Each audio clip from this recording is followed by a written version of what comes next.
Për mëngjesit të sotëm rreshtet intensive të Duborës kanë përfshirë zonat malore të Kukësit, Shkodrës dhe Dibrës, duke krijuar probleme të shumta për banorët dhe qarkullimin rrugor. Në Tropoj, fshatrat e thella si Shishtavec dhe Orgjosh janë të bllokuara, ndërsa termometri shënon -6 gradë Celsius. Trasia e Duborës arrin deri në 10 cm në rrugët e fshatrave, ndërsa në disa akse të thella malore situata bëhet më e rrezikshme. Disa zona mbeten pa energji elektrike dhe procesi mosimor është ndërprer. Autoritetet rajonale ka nisur ndërhyrjen për hapjen e rrugëve dhe rikthimin e energjisë, por parashikohet që situata të përkeqësohet gjatë orëve të ardhshme për shkak të rreshjeve intensive dhe temperaturave shumë të ulta. Në qarkun e Korçës, rreshtet e Duborës kanë shkaktuar vështirësi në qarkullimin e mjeteve në zonat malore të njësisë administrative Dardha, Lekas dhe Moglic. Trashësia e Duborës ka arritur deri në 15 cm, duke bërë të nevojshme përdorimin e gomave dimrore dhe zinxhirëve për qarkullimin e mjeteve. Pa energji elektrike janë fshatrat e njësisë administrative Dardhas, ndërsa probleme të pjesshme ka edhe në Moglic dhe Lekas. Situata nuk është më e lehtë në qarkun e Elbasanit, ku rreshtet e dentura kanë krijuar një shtresë të bore deri në 30 cm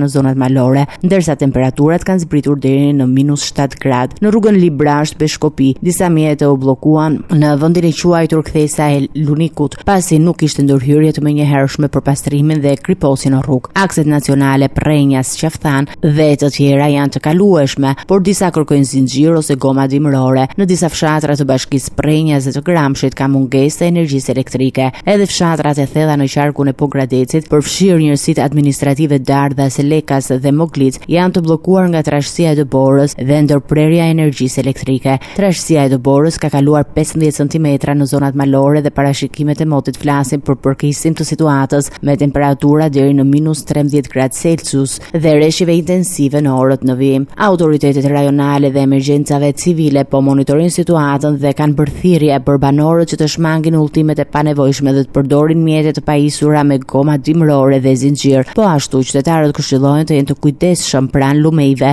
dhe rrjedhave të ujit, pasi rreshjet intensive mund të shkaktojnë akumulime dhe rrëshitje dherash në zonat malore. Parashikimet e meteorologëve për orët dhe ditët e ardhshme flasin për një val të re rreshjesh dëbore në të gjitha zonat malore, duke rritur nevojën për masa emergjente dhe kujdes shtesë në qarkullimin dhe sigurimin e energjisë. Autoritetet janë në gatishmëri të plotë për të evakuuar banorët në rast të emergjencave dhe për të garantuar qarkullimin minimal të mjeteve në akset e bllokuara.